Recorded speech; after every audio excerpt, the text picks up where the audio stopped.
Andrea, welcome to you and to MSNBC to Israel. So happy to be here. This is a real dream fulfilled. Now, as opposed to politicians and officials, you can speak freely Of about U.S.-Israeli relations and on the record, and I'm going to ask you straight ahead, how deep is the rift between the Obama administration and Netanyahu's? I don't think it's a rift in the sense that there would ever be a divide between the United States and Israel. Look at the way the Palestinian statehood issue was dealt with by the Obama administration. It was an automatic response. This was not even debatable. At the same time, I think there is a lack of personal chemistry and a feeling of distrust on the American side, to the point that I think that it's very difficult for the White House to calculate what is going to happen. If we do this, what will Netanyahu do? Right now, I've been told on very high officials' authority that they would like for the president to come this year to visit Israel in the next few months. I think there is an acknowledgement among some of his advisors that it was a big mistake not to come to Israel after he visited Cairo in the first year. He should have done that. I sense a but coming. The but is they don't know what will happen.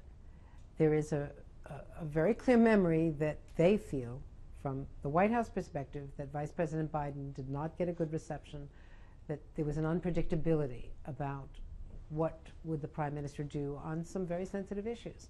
They would not want in an election year, obviously, for the President to come to Israel and have some sort of unwelcome surprise. The President and everybody around him have said that unequivocally that they will not allow Iran to possess nuclear weapons. Yet I think many Israelis find it not credible. Do you think they're serious about it? I think that they are serious, that they say they would not let Iran get nuclear weapons. The problem becomes they don't really know what Iran is doing underground. We know they have made progress toward 20% enrichment. We don't know how far they've gone on miniaturization, on weaponizing. I think that it's easy for politicians to say we will not let Iran get a nuclear weapon. We said that about North Korea, and it turned out to be a false promise.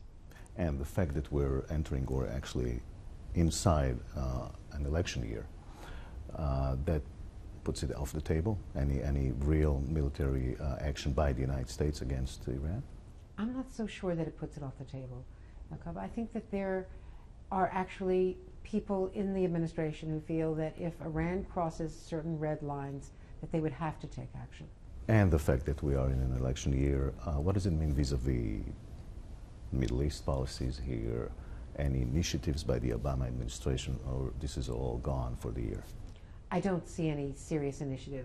After the widely accepted failure of the George Mitchell negotiations, I don't think that in an election year you're going to see such a high-risk venture as a new American proposal. Is President Obama in a serious risk of losing second term? I think any American president with unemployment so high in the United States, there was some improvement in the latest jobs numbers, but these could be revised, and these could also be seasonally adjusted because it was the hiring of workers for the holiday shopping, and that will disappear, evaporate in another month. And so I think to say that the incumbent president is vulnerable is really the case anytime the economy is this bad. Finally, NBC Nightly News with Brian Williams last Tuesday. What is happening there? For all the bankruptcies we've covered in this grim U.S. economy, this one gets your attention.